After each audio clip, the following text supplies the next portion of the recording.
Muito bem, muito bem, muito bem. Vamos aproveitar o nosso tempo e vamos fazer leitura de um texto para nós meditarmos na palavra do nosso Deus. Você que tem a sua Bíblia, vamos abri-la no capítulo 6 do profeta Isaías, capítulo 6 do profeta Isaías.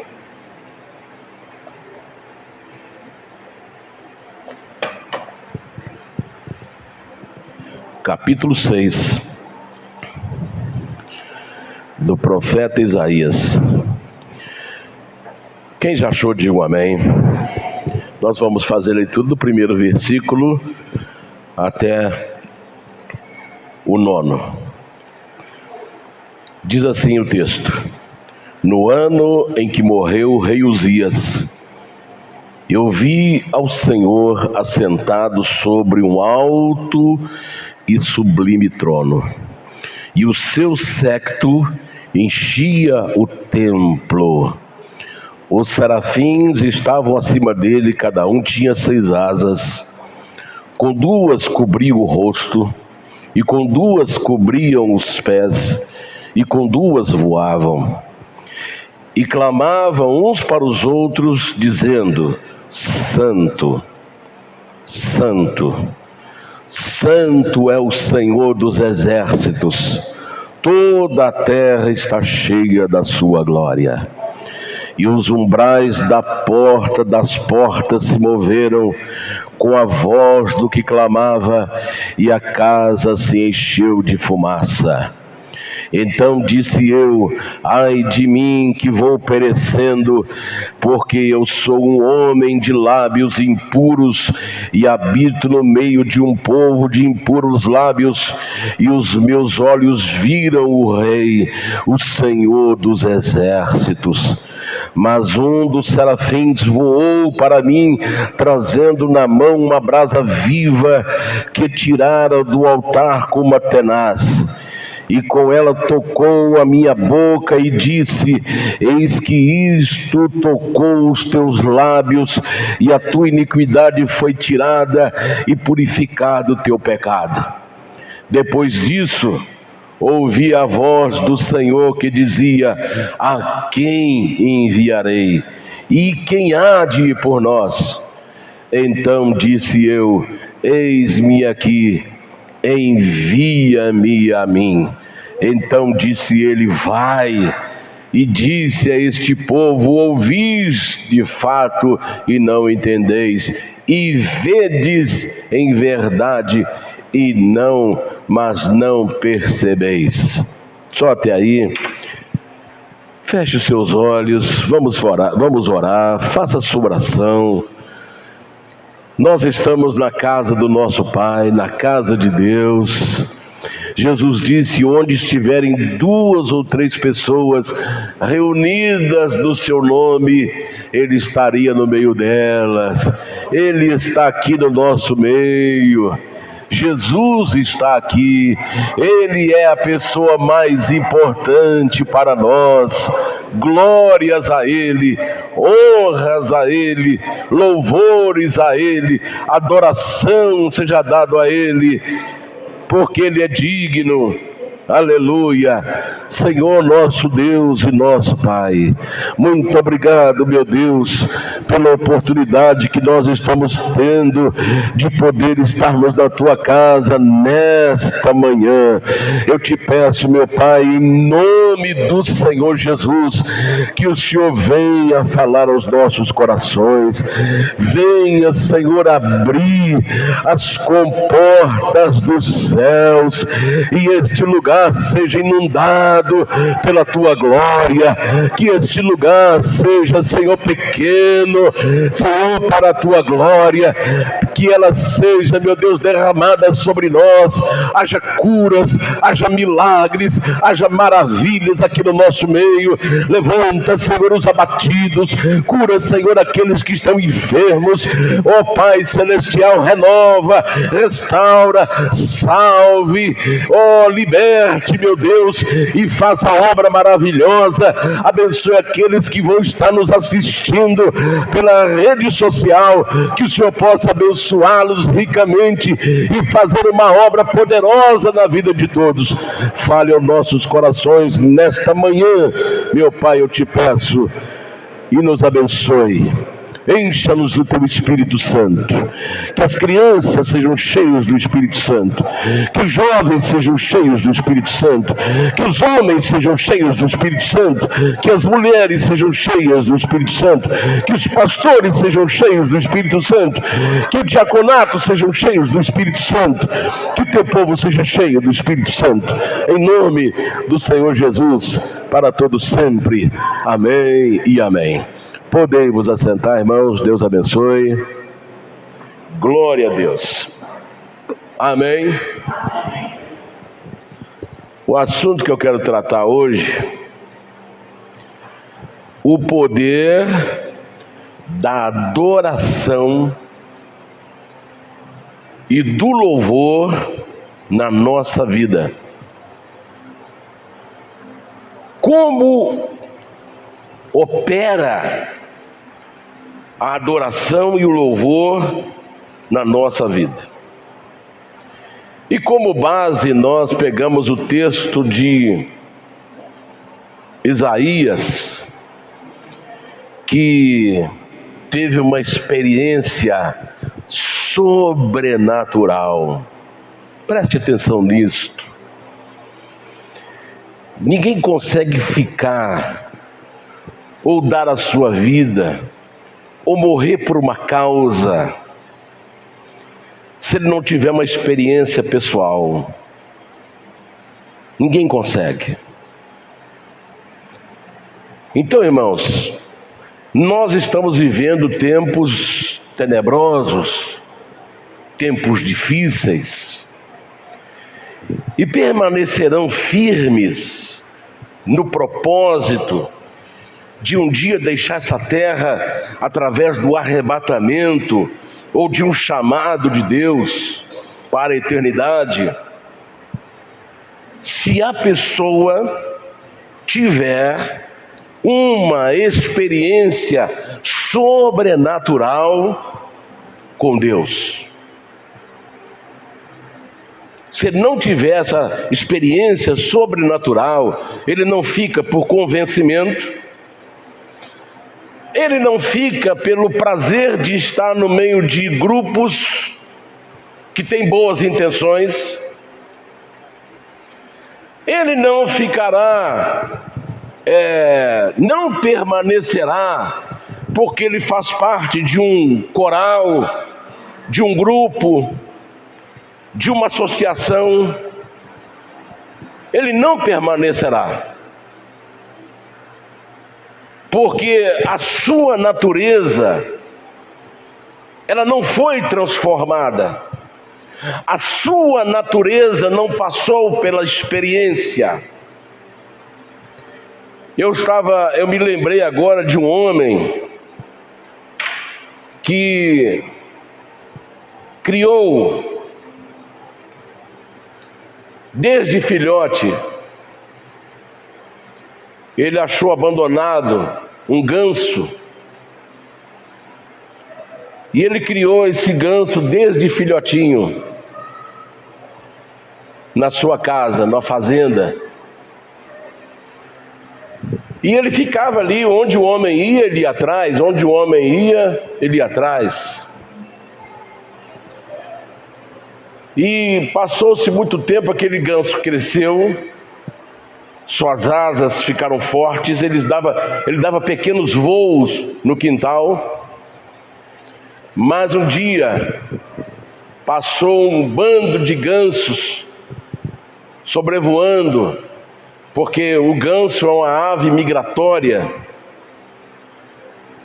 Ela também sai de um lugar para outro em busca de alimento. Tem as aves migratórias, que às vezes viajam 10.000 quilômetros.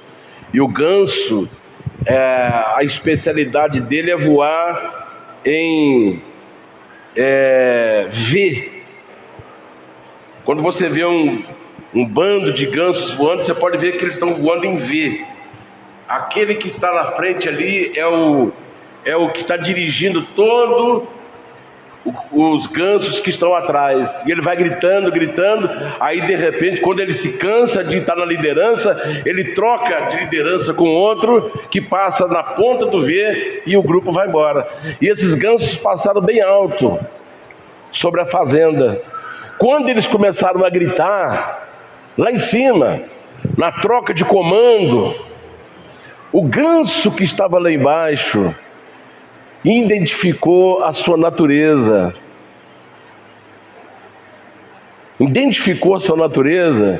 Bateu asa e foi embora. Foi seguir o seu bando, a sua natureza de ave migratória. Porque ganso não é ave territorial. Está dando para você entender? Quando um animal é territorial, você consegue mantê-lo no ambiente doméstico. Por exemplo, cão é um animal territorial. Se você colocar o cão no seu quintal, pode ficar tranquilo que ele vai tomar conta daquilo tudo ali, mesmo que ele seja um pequeno vira-lata. Ele vai fazer muito barulho quando um estranho bater ali, ou quando um outro cão passar na rua rosnando, ele vai latir, ele vai defender o seu território, porque ele é um animal territorial. Então, quando uma pessoa, um ser humano, ele não passou pela experiência sobrenatural com Deus, ele não consegue ficar num ambiente de santidade, ele não consegue ficar num ambiente de adoração, ele não consegue ficar num ambiente de louvor, porque a sua natureza, isso está indo contra a sua natureza, que não foi transformada, que não foi restaurada, que não se uniu à natureza divina, que foi separado há muitos anos atrás da natureza divina. O apóstolo Paulo, para que nós possamos entender, o apóstolo Paulo, ele foi até Atenas, na Grécia. Está registrado aí no capítulo 17 de Atos, verso 28. Atos 17, verso 28. E enquanto lá estava Timóteo, estava um outro, me parece que Silas, junto com ele, mas eles se separaram ali, e Paulo mandou que Silas fosse atrás de um companheiro e trazer. Enquanto eles foram buscar esse companheiro de Paulo, que me falha a memória o nome, Paulo ficou andando pelo centro de Atenas, capital da Grécia. Então ele chegou num lugar chamado Areópago, que é um lugar onde as pessoas discutiam política, discutiam religiões, discutiam fé, discutiam alguns ensinamentos. Era um lugar também onde se julgavam as pessoas, julgavam atos das pessoas. Então, vamos pensar num lugar onde um movimento muito grande acontecia, e várias coisas, vários elementos aconteciam ali naquele mesmo lugar. era discussão religiosa, política. Um grupinho discutia religião, outro grupo naquele lugar discutia sobre política, sobre fé, sobre outras coisas mais, e outro lugar já se fazia até julgamentos. E ali também tinha um lugar de adoração, onde as pessoas faziam os seus altares e colocavam os seus deuses. Então, Paulo chegou ali e começou a olhar para o comportamento dos atenienses, dos gregos de Atenas. E Paulo falou assim, aí ele viu lá um altar, porque esse lugar é cheio de altares. Aí ele chega e ele vê um altar vazio. Aí ele chega e começa a falar, olha, povo atenienses, eu vejo que vocês são bem religiosos. Muito bem. O que Paulo estava querendo falar com isso? Paulo queria mostrar que a essência humana clama por uma comunhão divina, que o homem, o ser humano, ele veio de um ser extraordinário, criador, que colocou dentro do ser humano a essência de adoração, de louvor. Então cada um que tinha a convicção no seu Deus, colocava ali o seu altar e o seu Deus. Então ele chegou lá cheio de altares, de deuses, mas lá tinha um altar vazio e estava escrito assim, ao Deus desconhecido. Ele falou, olha, eu vejo também que vocês construíram um altar aqui ao Deus desconhecido, e é este Deus que vocês não conhecem que eu gostaria de falar para vocês. Aí ele cita, ele fala em Atos capítulo 17, verso 28, olha aqui, é esse Deus, porque nele vivemos e nos movemos e existimos. Como também alguns dos vossos poetas disseram, pois somos também sua geração. Então, Paulo está falando que o ser humano, ele só... volta para mim na parte primeira do versículo, por gentileza, ali. O ser humano, ele só vive porque esse Deus desconhecido permite que ele viva.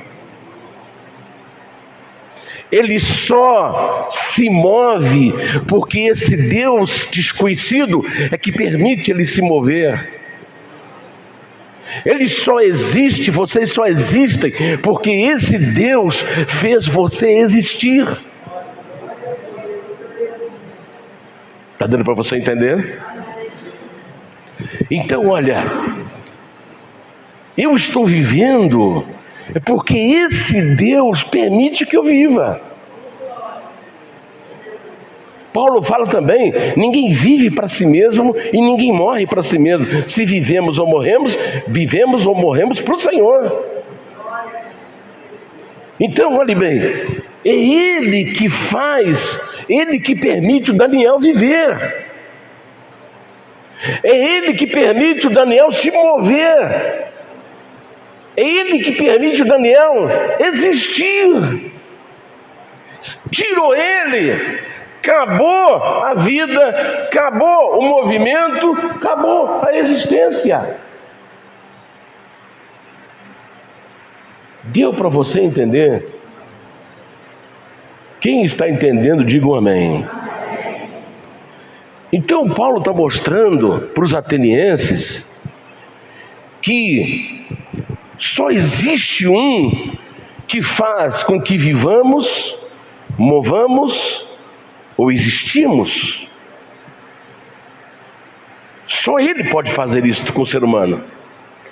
Tirou, o ser humano saiu da sua presença, acabou a vida, acabou o movimento, acabou a existência. A pessoa vira um ser como se fosse uma criatura apenas irracional, que as suas bestialidades começam a se aflorar.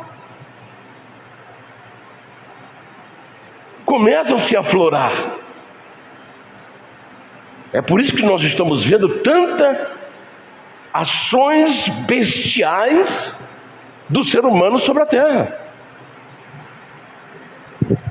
Mãe, agora há pouco, uma criança um bebê, foi abandonado na beira da linha férrea. Ainda bem que aquela linha estava não estava mais ativada, senão aquela criança tinha sido despedaçada pelo trem. A mãe abandonou a criancinha lá. Aí a polícia estava fazendo uma ronda. O policial viu aquela criança só de fraldinha e abandonada lá no meio dos trilhos, sozinha.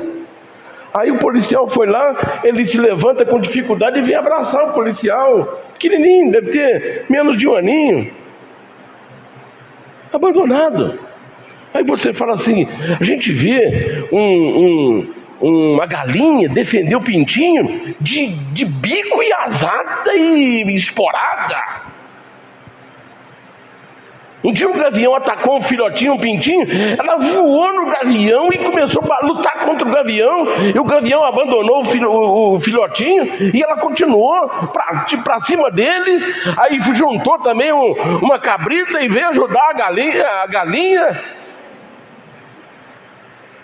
E o ser humano, que tem a essência divina, abandona a sua prole. São ações, atitudes bestiais, porque quando a pessoa está longe do seu Criador, ele não vive, ele não se move, ele não existe, apenas ele passa a ser um parasita em cima desta terra.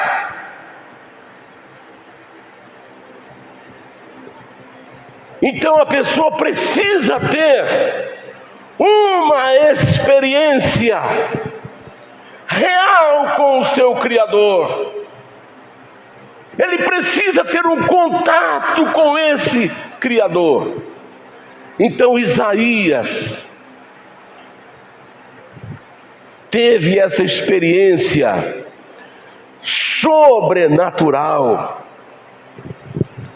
com Deus. Ele já era profeta. Eu quero dizer aqui para você uma coisa: muitas pessoas às vezes eles entram para essa missão sagrada, essa missão maravilhosa de ser um embaixador do reino celestial, que é a maior missão, é a missão mais importante da terra, ser um embaixador do reino de Deus, representar o reino de Deus aqui na terra.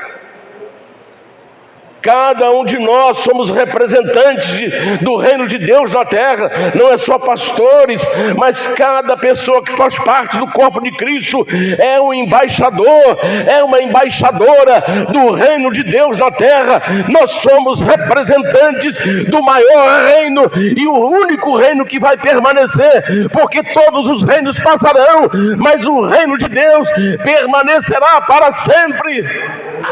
E nós somos embaixadores deste reino.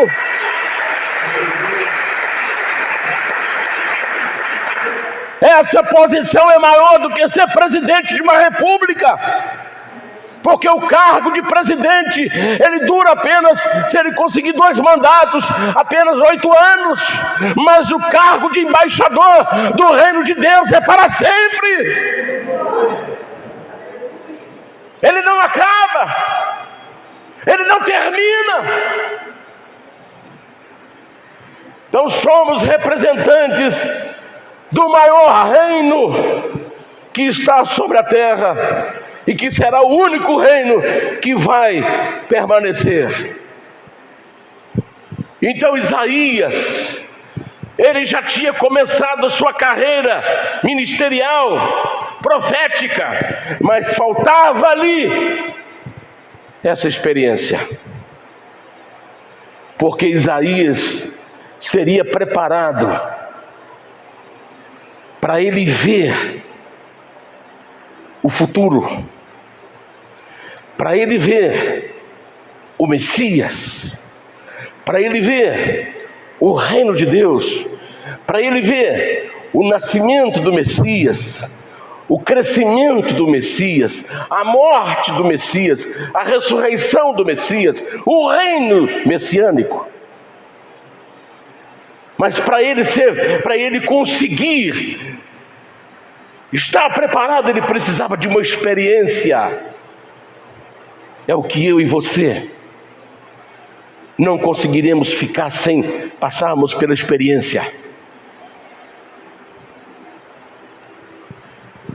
Então, depois da morte do rei Uzias, que foi um dos maiores reis de Israel, ele começou a reinar com 16 anos, adolescente. E ele tinha como mentor o profeta Zacarias, como seu mentor espiritual, como seu guia espiritual, que orava por ele, que orientava ele, que ensinava ele a buscar a Deus. E Uzias então começa o seu reinado com 16 anos, mas sob a liderança espiritual de Zacarias. Então, Ezequias, você quer fazer um bom reinado? Então busque o Senhor. Busque o Senhor. Então ele começou a buscar o Senhor, e a Bíblia fala, quando ele buscou o Senhor, nos tempos do profeta Zacarias, Deus o fez prosperar. Deus prosperou o seu reino, mesmo sendo adolescente. Ele foi o maior rei de Israel e reinou por 55 anos. Ele se tornou engenheiro em armas, engenheiro em construção. Ele levantou cidades, ele construiu fortalezas. Por quê? Porque Deus era com ele, e ele tinha um exército de 300 mil homens, mais bem treinados e mais bem armados, com armas que o próprio rei Uzias planejou e construiu, porque ele buscou ao Senhor. E quando nós buscamos ao Senhor, você pode não ter passado por uma faculdade, você pode não ter conhecido letras, mas Deus vai te dar tanta graça e tanta sabedoria que você vai crescer. Mas quando nós temos essa experiência com Deus, Isaías teve esta experiência com Deus. Nos Salmos, de número 150, verso 6, a Bíblia diz assim: tudo quanto tem fôlego, louve ao Senhor. Louvai ao Senhor. Tudo que tem fôlego. Quem é que tem fôlego? Humanos, aves, plantas, rios, florestas, insetos, até aqueles mais pequeninos que não enxergamos com os olhos nus, só enxerga com microscópio. O rio tem que respirar. senão ele morre. Quando nós bebemos água, é água que respirou, é água que tem oxigênio.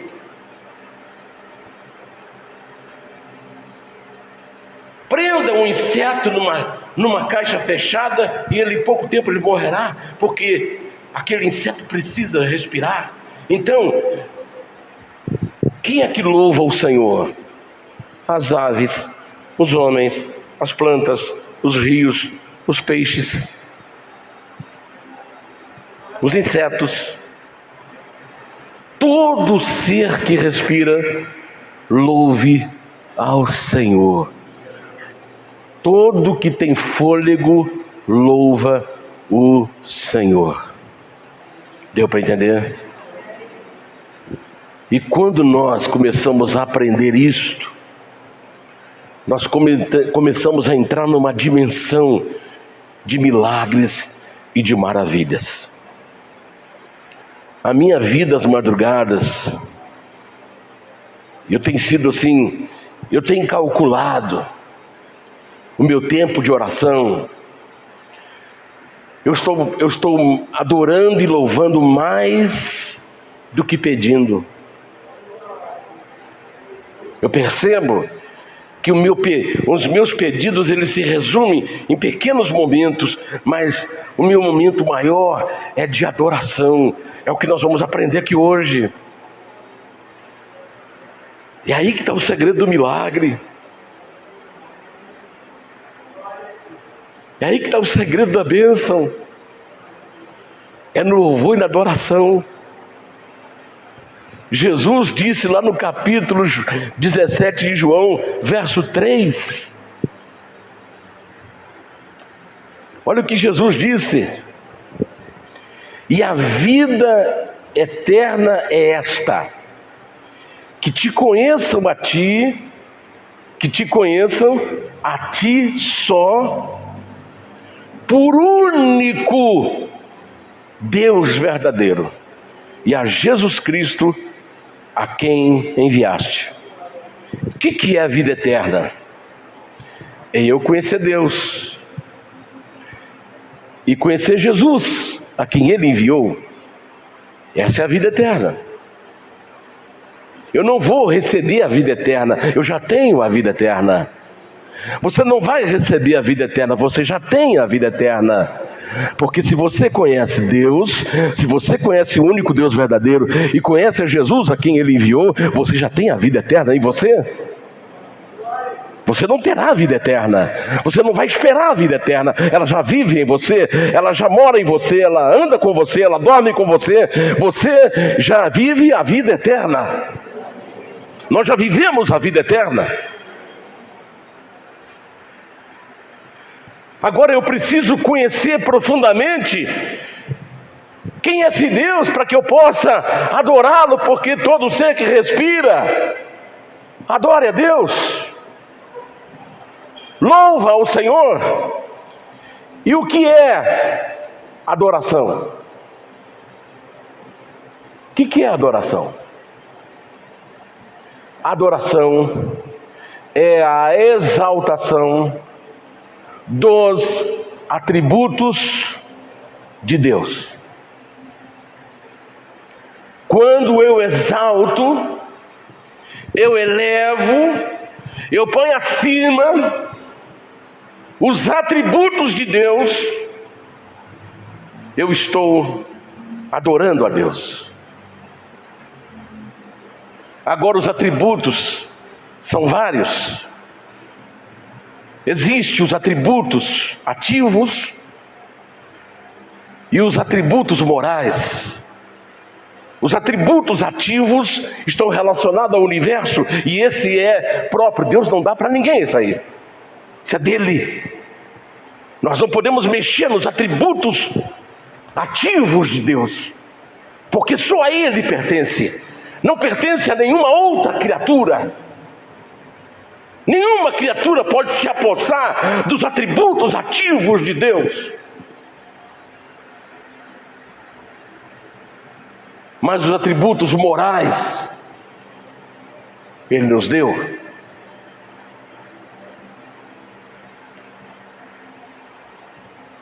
Quais são os atributos ativos de Deus, que quando nós oramos, nós elevamos esses atributos e aí começamos a adorá-lo. Primeiro atributo ativo está relacionado ao universo. A Bíblia diz que um dia faz declaração a outro dia, e uma noite mostra sabedoria a outra noite. Sem fala e sem linguagem, ouvem-se as suas vozes. Por trás desse movimento estelar, por trás dessas constelações de estrelas, existe uma onipotência. Existe um Todo-Poderoso, o Senhor Onipotente, que é o Todo-Poderoso. Aleluia! E quando eu reconheço esse atributo, que ninguém mais tem, só Deus tem esse atributo da onipotência, Ele é o Todo-Poderoso, eu estou adorando a Ele quando eu exalto a sua onipotência, ó Senhor Todo-Poderoso. Eu estou adorando quando eu reconheço que Ele é o único Todo-Poderoso. Jesus falando, conhecer o único Deus verdadeiro. Não tem nenhum outro Deus que tenha o atributo de onipotência.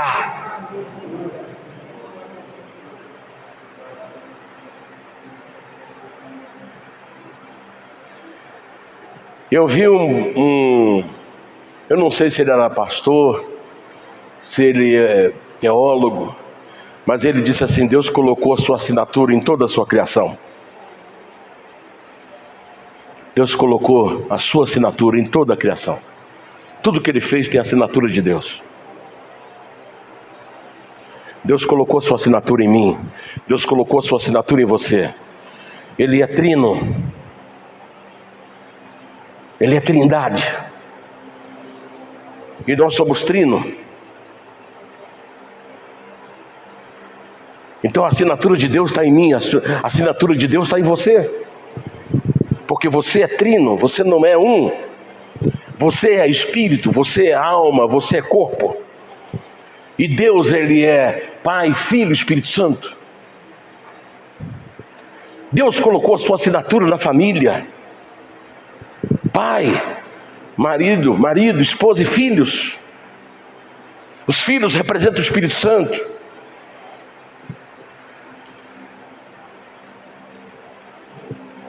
O marido representa Jesus, e a mulher representa a igreja. A assinatura de Deus está na família, a assinatura de Deus está em mim, a assinatura de Deus está em você, a assinatura de Deus está na música. Eu não entendo de música, mas a música tem harmonia, mas o quê? Quem estuda aí? Harmonia, melodia, ritmo. São três. Olha aí, harmonia, melodia e ritmo. Assinatura de Deus na música. A assinatura de Deus está no nosso DNA. Deus colocou a sua assinatura em tudo. Deus está presente em tudo. Então, quando eu começo a exaltar o Salmo 139, verso 14, por gentileza, aguenta a mão, irmãos, que Deus tem coisa grande para nós aqui. Aleluia. Salmo 139, verso 14: eu te louvarei, porque de um modo assombroso e tão maravilhoso fui formado. Maravilhosas são as tuas obras, e a minha alma o sabe muito bem. Quem é que pode fazer um universo com esse peso todo? A terra solta no espaço, Não tem coluna, você não vê coluna, porque na nossa concepção humana, tudo que a gente tem que colocar para cima precisa de escoras, de base. Onde estão as bases da terra? Olha que o homem tira a terra de um lado, coloca no outro. Você olha os árabes, eles pegam pedras de um lugar e jogam no mar e faz uma cidade dentro do mar. Quer dizer, ele está levando a terra a um desequilíbrio. Por exemplo, quando você faz uma construção, você vai espalhando peso em várias áreas, porque os lugares onde tem as colunas é que pode pegar peso. Se você coloca peso só no lugar, aquela estrutura vai desabar, vai entrar em colapso. Porque o peso está só num determinado lugar. Por que o homem tira a terra de um lado, tira a terra do outro, movimenta com enormes caminhões, com trens enormes, com 300 vagões, levando cada vagão aí toneladas e toneladas de minério de um lugar para o outro, tirando minério de um lugar, desmanchando uma montanha e levando essa montanha lá para outro lado da terra, e a terra não muda o seu nível, ela não desnivela, o mar não entorna para um lado, o mar joga de um lado, joga de outro, e a terra não se move nem 1 milímetro. Por quê? Porque tem um Deus poderoso que está no comando e no controle de tudo isso, porque Ele é o Todo-Poderoso e Ele cuida, as suas obras são maravilhosíssimas. Aleluia!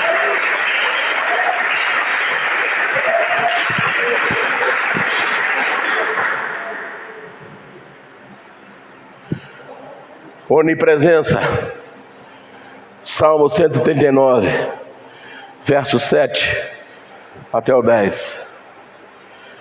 Mesmo Salmo. Onipresença é o único que pode estar presente em todos os lugares ao mesmo tempo.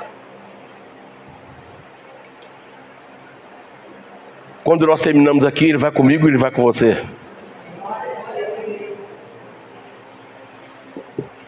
Lados japoneses, Ele está na China com os irmãos chineses, Ele está na Europa com os irmãos europeus, Ele está na África com os irmãos africanos, Ele está na Ásia com os asiáticos, irmãos asiáticos. Ele está em todos os lugares ao mesmo tempo. Para onde me irei do teu espírito? Ou para onde fugirei da tua face? Se subir ao céu, tu ali estás. Se fizer no inferno a minha cama, eis que tu ali estás também. Se tomar as asas da alva, se habitar nas extremidades do mar, até ali a tua mão me guiará e a tua destra me susterá. Aleluia! Porque Ele está em todos os lugares. Ninguém tem esse atributo de onipresença. Esse atributo ninguém pode pegar como seu. Por isso que Jesus disse: conheça o Deus verdadeiro e a Jesus Cristo a quem tu enviaste. O nosso Deus é onipotente, é o Todo-Poderoso, Ele é onipresente, Ele é onisciente, conhece todas as coisas. 139, 1 e 4. Senhor, tu me sondaste e me conhece. Tu sabes o meu assentar e o meu levantar, de longe entende o meu pensamento. Cercas o meu andar e o meu deitar, e conhece todos os meus caminhos. Não havendo ainda palavra alguma na minha boca, na minha língua, eis que logo, ó Senhor, tu conheces. Aleluia! Onisciente. Ele sabe tudo que nós vamos falar antes de falar. Quem é que sabe isto? Só Deus tem esse atributo que lhe é próprio. O que é atributo? Aquilo que lhe é próprio, aquilo que lhe pertence, aquilo que faz parte da sua natureza.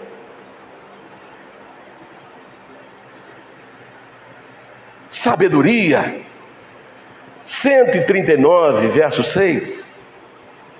Sabedoria.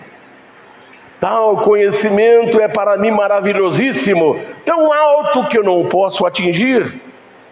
Deus sabe tudo, tudo. Ele é sábio, sábio. Tal conhecimento é maravilhoso demais para mim.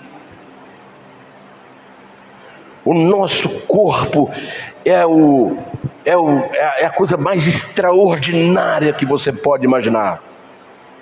Mais extraordinária que você pode imaginar. Foi a sabedoria de Deus que nos fez. Por exemplo, se nós fomos atacados por inimigos externos, vou te dar um exemplo. A nossa pele é a capa de proteção. Quando nós nos machucamos, por exemplo, rasgamos a pele está machucada. Então abriu-se uma porta para os invasores, para os inimigos invasores, as bactérias, os vírus, os micróbios, que às vezes entra pela boca, pela narina. Mas o que acontece quando esses invasores entram em nosso corpo? Sem você tomar remédio e sem você perceber, você percebe que aquele machucado seu inflamou. Aí começa a sair pus. Sem você tomar remédio. Sabe o que aquele pus representa? Aquele pus são células que morreu combatendo o invasor. Quando as células vencerem o invasor, aquela ferida vai fechar, vai cicatrizar com poucos dias. Por quê? Porque Deus, Ele cuidou, a sua sabedoria tão extraordinária, que Ele cuidou dos mínimos detalhes da nossa vida. O pus é as células que morreram lutando. E aí o que o corpo faz? Vai ficar com células mortas lá dentro? Não, ela joga para fora. Vamos limpar. Vamos limpar. Limpe. A própria natureza faz o processo de limpeza. Como é que você imaginaria o mundo sem o mar? Por que o mar é salgado? O que o sal faz? Sal é purificação. Sal tem, além do tempero, de dar sabor, ele purifica. Imagine 8 bilhões de pessoas lançando seus dejetos num só lugar, no mar. Tudo vai para o mar. Ninguém aguentaria ficar na terra. Mas, no entanto, muitas pessoas vão no mar e ainda mergulham. Alguns tomam até aquela aguinha. E para ali foi tudo que você imaginou.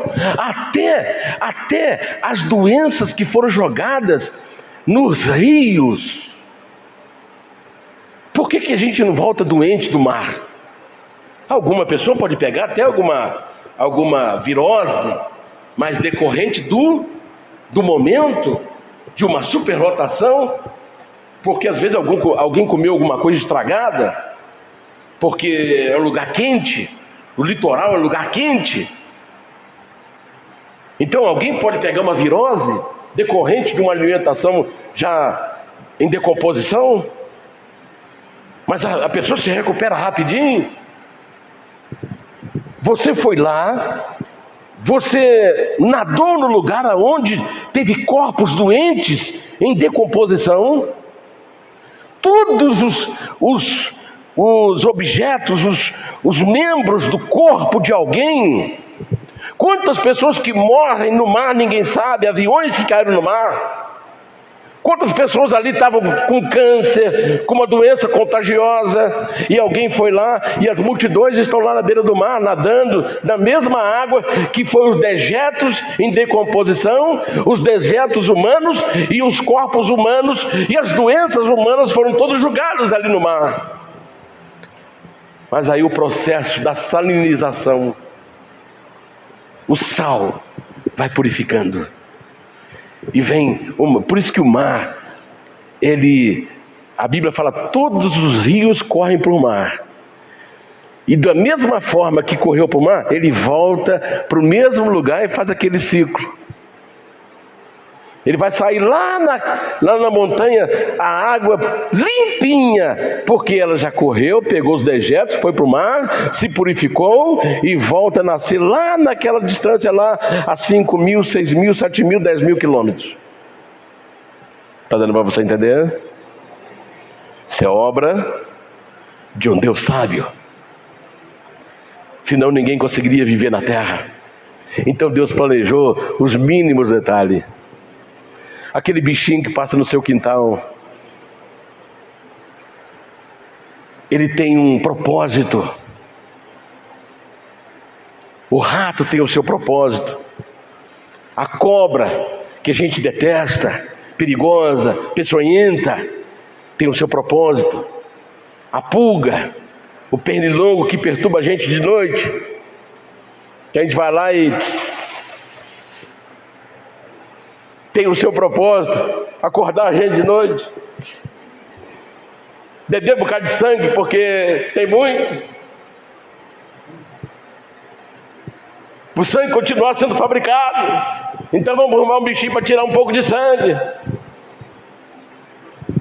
Tudo tem o seu propósito, porque veio de um Deus sábio. Aleluia. Soberania. 139:19. Soberano. Ele tem o direito, ele é o dono, ele tem o direito de governar suas criaturas e delas dispor como lhe apraz. Ele faz o que quiser de mim, Daniel, porque ele é soberano, ele é o meu dono. Eu sou propriedade dele, e graças a Deus que sou propriedade dele. O apóstolo Pedro falou assim: vós sois povos de Deus, propriedade exclusiva de Deus, povo santo. Me parece que é 2 Pedro 2,9, se não me falha a memória, ou 1 Pedro 2,9. O Deus, ó Deus, tu matarás de certo ímpio, apartai-vos portanto de mim, homens de sangue. Então Deus, ele tem autoridade para fazer o que ele quiser. É ele que pode matar, é ele que pode destruir o ímpio e preservar o justo, porque a ele pertence todas as coisas. Ele é soberano. Do Senhor é a terra e a sua plenitude, o mundo e tudo que nele há. Do Senhor é o ouro, do Senhor é a prata, do Senhor são todos os minerais, toda a riqueza pertence a Deus. Por isso que o homem não leva nada daqui. Ele pode nascer no berço de ouro, mas quando ele morre, ele só leva um sapato. Aliás, nem sapato, ele vai só de meia. E às vezes lhe coloca a pior calça, porque as melhores vão para o brechó.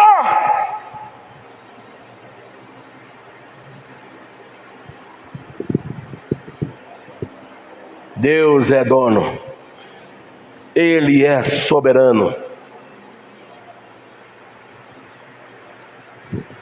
Esses são os atributos ativos que só pertence a ele. Então, quando eu exalto esses atributos, eu estou adorando a Deus. Senhor, tu me criaste com tanta sabedoria. Estou adorando a Deus, estou exaltando a sua sabedoria. Senhor, eu sou propriedade do Senhor, eu estou exaltando a sua soberania. Senhor, o Senhor é todo poderoso, eu estou exaltando o seu poder. Então, quando eu faço isso, eu adoro. Agora, o que ele faz? Os atributos ativos em relação ao universo pertencem a Ele, mas os atributos morais Ele nos deu. Preste atenção nisso agora. Já estou indo daqui a pouco para os finalmente. Número 1. Quais são os atributos morais? O que é moral? Moral é conjunto de valores norteadores sociais ou individuais. Valores que hoje está muito deturpado, invertido os valores. Então, os atributos morais, Deus e suas criaturas morais. Então, aqui nós temos o primeiro atributo, e é exatamente o primeiro atributo que apareceu aqui no templo de onde estava Isaías. Santidade, primeiro atributo moral. Então, quando eu falo assim, santo, santo, santo é o Senhor, eu estou falando que o Pai é santo, que o Filho é santo e que o Espírito Santo é santo. Eu estou exaltando a Trindade. Aqui, os anjos que eram os serafins. Serafins são anjos ardentes. Quando você vê uma coisa ardente, você lembra de uma brasa pegando fogo, alguma coisa queimando. Quando os discípulos estavam indo para Emaús, eles falaram, lembra quando nós vimos, quando ele vinha falando com a gente, e o nosso coração ardia, o nosso coração queimava. Então esses serafins aqui eram anjos ardentes. Parece que anjos estavam pegando fogo, anjos estavam queimando, criaturas incandescentes. Está dando para você entender?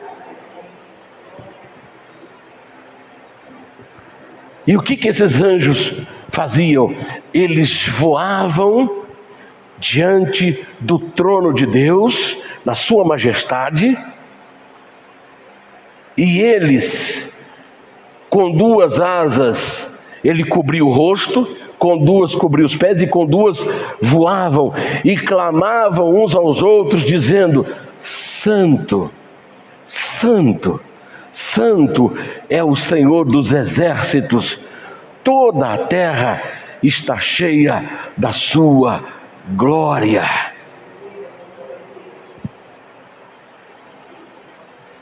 Os anjos estavam aqui exaltando a santidade, o atributo moral de Deus, que é a santidade. Agora, o que ele diz? O que a Bíblia diz? Sede santos, porque sou santo, diz o Senhor. Então ele entregou para nós esse atributo moral. Ele passou esse atributo. Eu posso ter esse atributo. Tem alguém que fala assim: Deus exige uma coisa impossível da gente. Não, Ele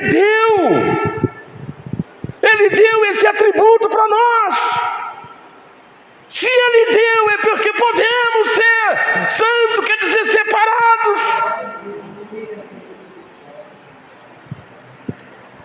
E preste atenção aqui, por favor.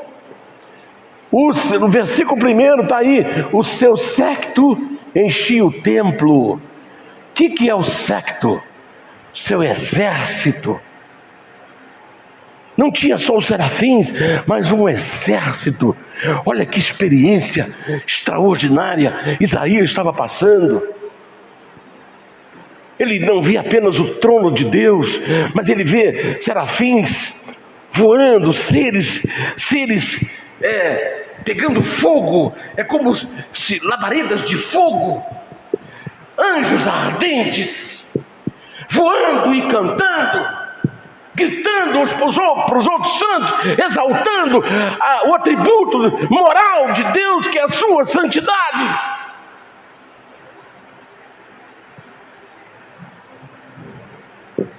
e além disso um exército de anjos dentro do templo. E quando eles cantavam, milagres começaram a acontecer. A terra está cheia da glória de Deus. Versículo 4 fala que os umbrais das portas se moveram. Quer dizer, o templo começou a balançar. Porque quando Deus manifesta, milagres acontecem. Quando você exalta a santidade de Deus, quando você exalta os atributos ativos de Deus, quando você exalta os atributos morais de Deus, milagres começam a acontecer, a sua vida começa a ser sacudida, tudo que te atrapalha é sacudido, tudo que te atrapalha é tirado do seu caminho, tudo que te prejudica é arrancado de você, porque aquilo começa a tremer, aquilo começa a sacudir, porque os umbrais da porta se moveram e a terra estremeceu. Aleluia! Com a voz do que clamava, e a voz encheu a casa encheu de fumaça. Aí começa avivamento. Mas vamos terminar aqui. Justiça. O atributo, segundo atributo moral é justiça. Deus é justo. Justo é o Senhor em todos os seus caminhos e santo em todas as suas obras. A Bíblia fala que o justo viverá da fé. Ele nos deu essa capacidade de nos tornarmos justos através da sua justificação. Ele deu esse atributo para nós. Fidelidade. Deus é fiel. E o que a Bíblia diz em Apocalipse capítulo 3, verso 10, ou verso 11, se não me falha a memória: ser fiel até a morte, e dar-te-ei a coroa da vida. Misericórdia. O Senhor é bom, e a sua misericórdia dura para sempre. Eu não estou nem passando os versículos para ler, depois eu passo para vocês, por causa do tempo. O amor é um outro atributo moral, é o sentimento de entrega, de sacrifício. A Bíblia fala amar a Deus sobre todas as coisas e o próximo como a ti mesmo. Ele nos deu o atributo de amor, atributo moral de amar. Bondade. O Senhor é bom. E a Bíblia diz que o homem bom tira coisas boas do seu tesouro. Ele nos deu o atributo de bondade.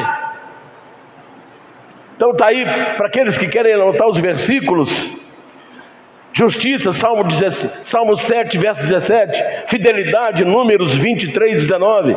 Misericórdia, Salmo 100, verso 5. Amor, Salmo 101, verso 1. Bondade, Lamentações 3, 22 e 23. Para me acelerar aqui. Então nós vimos, primeira coisa,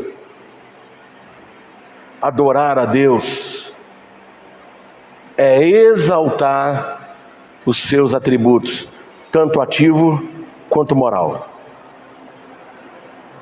Então, quando eu me ajoelho, eu não vou logo pedindo coisas, eu falo: Senhor, permita-me entrar na tua presença pelo caminho que Jesus me inaugurou, através do seu sangue, da sua carne.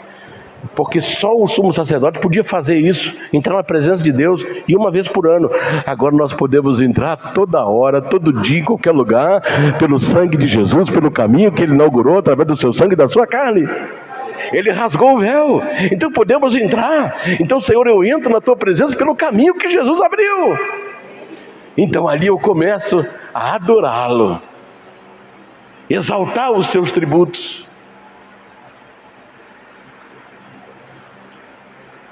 E depois eu começo a louvar. O que é louvar? Quando eu canto as suas obras, quando eu falo das suas obras, quando eu reconheço as suas obras. Salmo 103, verso 1. Salmo 138, verso 1. Salmo 9, 1 e 2. Salmo 104, 24.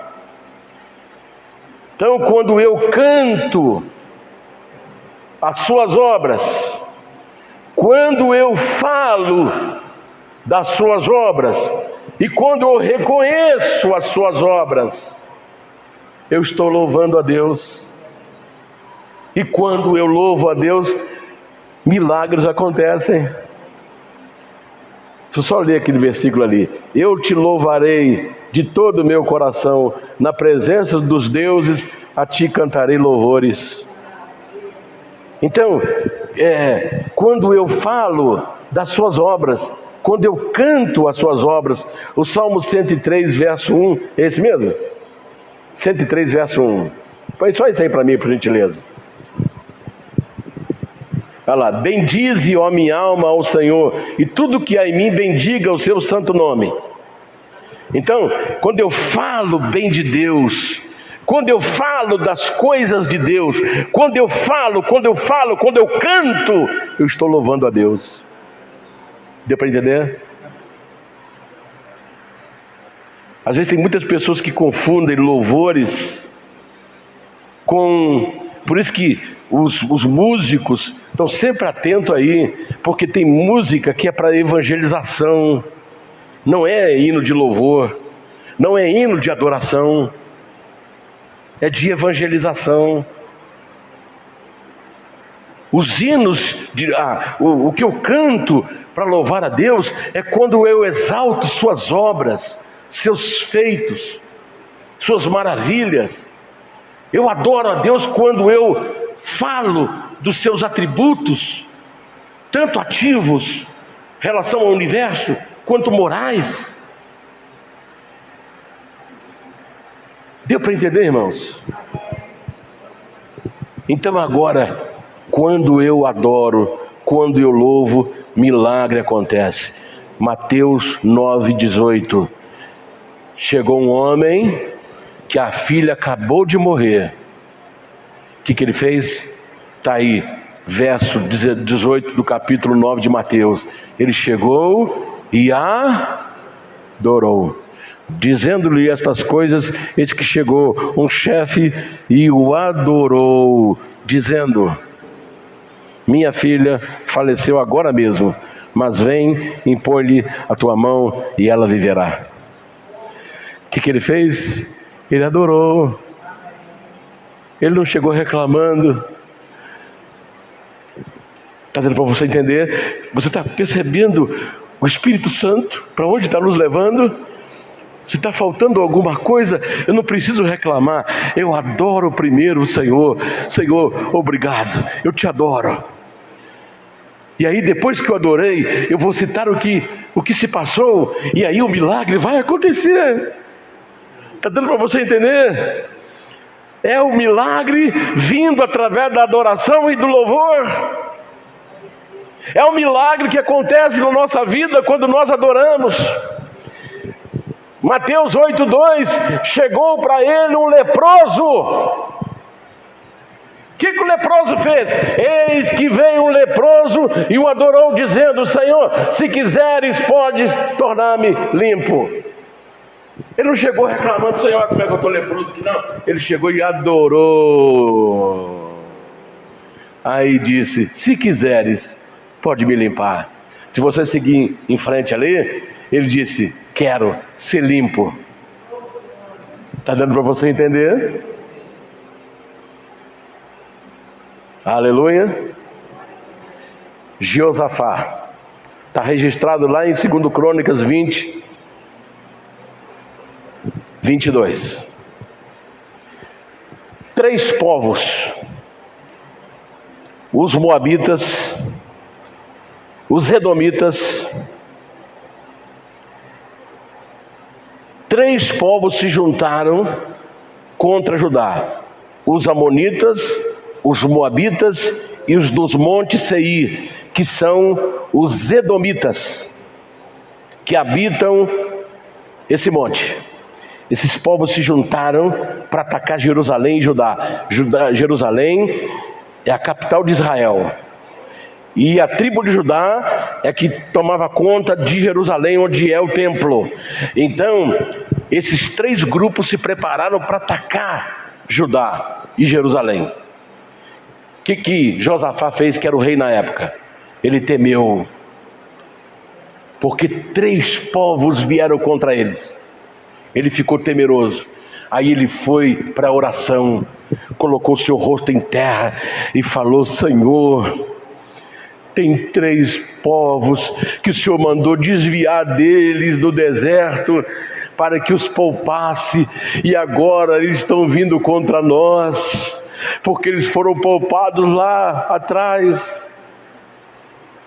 Às vezes Deus permite que certas coisas acontecem com a gente e você deixa para lá, para depois Ele acertar as contas lá na frente. Talvez você está aí perguntando: Senhor, por que Deus deixou acontecer aquilo comigo? Por que o Senhor permitiu que aquilo acontecesse comigo? Ele permitiu, mas lá na frente as contas serão acertadas. Pode crer nisso aí. Senhor, esse povo, esses 3 povos, o Senhor poupou, mandando o teu servo desviar deles quando vinha para Israel, para a terra prometida. Agora eles se juntaram contra nós e eu estou apavorado. Aí Deus fala para Josafá: Josafá, essa luta não é sua, essa luta é minha, porque eu que mandei. Vamos trocar aqui miúdos. Eu mandei vocês desviarem, então eu assumo essa batalha. É por isso que nós devemos confiar no Senhor. Confie no Senhor de todo o teu coração e não te estribes no teu próprio entendimento. Aleluia.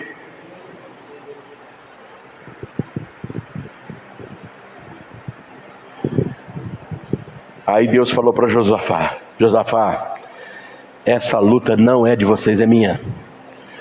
Vocês só vão olhar e eu, o Senhor, pelejarei por vós. Vocês só vão adorar, vocês só vão me louvar. Aí Josafá preparou cantores. Olha, quando você está diante de uma guerra, você prepare armas. Aí Josafá preparou os cantores. Vai preparar cantor para a batalha? Vai preparar cantor para a guerra? É colocar instrumento de música na mão de quem tem que lutar?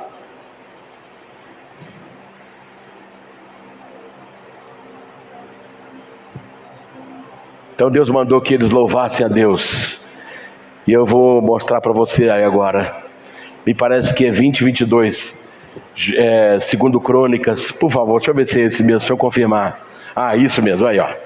Olha, presta atenção agora. Eu estou resumindo aqui. Mas olha lá. E quando começaram a cantar e a dar louvores ao Senhor, o Senhor pôs emboscada contra os filhos de Amon e de Moabe e os das montanhas de Seir, os 3 povos que vieram contra Judá, e foram desbaratados, foram derrotados. Deu para você entender? Aleluia! O milagre acontece quando nós louvamos, o milagre acontece quando nós adoramos. Oh, coisa maravilhosa! Sem uma arma, sem tirar a vida de ninguém, o próprio Deus agiu, o próprio Deus manifestou, o próprio Deus fez milagres. Aleluia! Já estou resumindo para encerrar. Em Atos capítulo 16, verso 16, Paulo e Silas estavam feridos, amarrados num tronco dentro de uma cela. Ao invés de reclamar e de falar: Deus, nós estamos presos aqui porque expulsamos demônios de uma moça e agora olha o preço que nós estamos pagando. Não, à meia-noite o que eles faziam? E aconteceu que indo em nós à oração, deixa eu ver aqui, Atos 16. Então deixa eu colocar um outro versículo aí, já resumindo. Aqui foi a libertação da moça, que fez com que eles fossem parar na prisão. À meia-noite, Paulo e Silas cantavam e oravam, e os outros presos escutavam. Eu pensei que eu tinha anotado o versículo correto aqui. Ah, já está ali? Olha lá. Preste atenção, estão acorrentados, pés e mãos, e num tronco no fundo de uma cela. E perto da meia-noite, Paulo e Silas oravam e cantavam hinos a Deus. E os outros presos escutavam. E de repente sobreveio um grande terremoto, que os alicerces do cárcere se moveram, e logo se abriram todas as portas e foram soltas as prisões de todos. Olha o poder do louvor, olha o poder da adoração fazendo milagres. Aleluia. Eu já encerro, indo para os finalmente. Quando nós adoramos a Deus e louvamos a Deus, há avivamento. Quando Isaías viu aquela visão extraordinária no templo, o que ele fala? Eis que meus olhos viram o Senhor, e eu sou um homem pecador e habito no meio de um povo de impuros lábios. Então o que aconteceu? Um serafim pegou, versículo 7 de Isaías 6, e com ela, versículo 6, um dos serafins voou para mim, trazendo na mão uma brasa viva que tiraram do altar. Preste atenção agora. Tenaz é uma peça de metal. Brasa viva significa fogo da ira de Deus. Quando ele tira, ele pega com metal, com aquela tenaz, peça de metal, pegou a brasa que incandescente estava diante do altar. Aquele fogo era um fogo da ira de Deus contra o pecado. E ele vem voando em direção a Isaías e toca nos seus lábios. Eu posso imaginar aquela brasa incandescente tocando os seus lábios e fazendo o barulho do fogo quente na água gelada, nos lábios umedecidos de Isaías, queimando, cauterizando.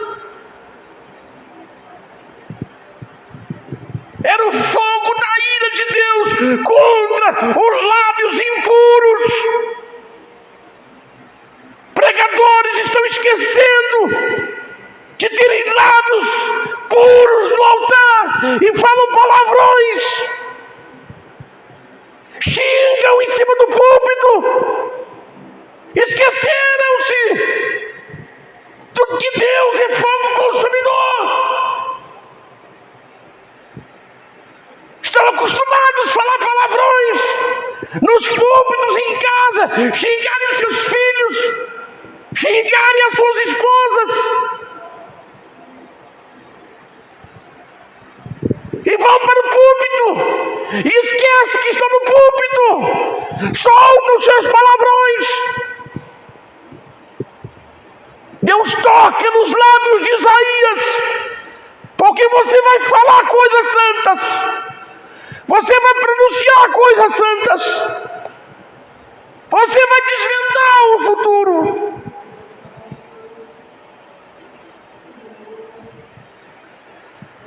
E esses pregadores, eles não têm nem coragem de pedir perdão e nem desculpa aos ouvintes pelos palavrões que falaram em cima do altar.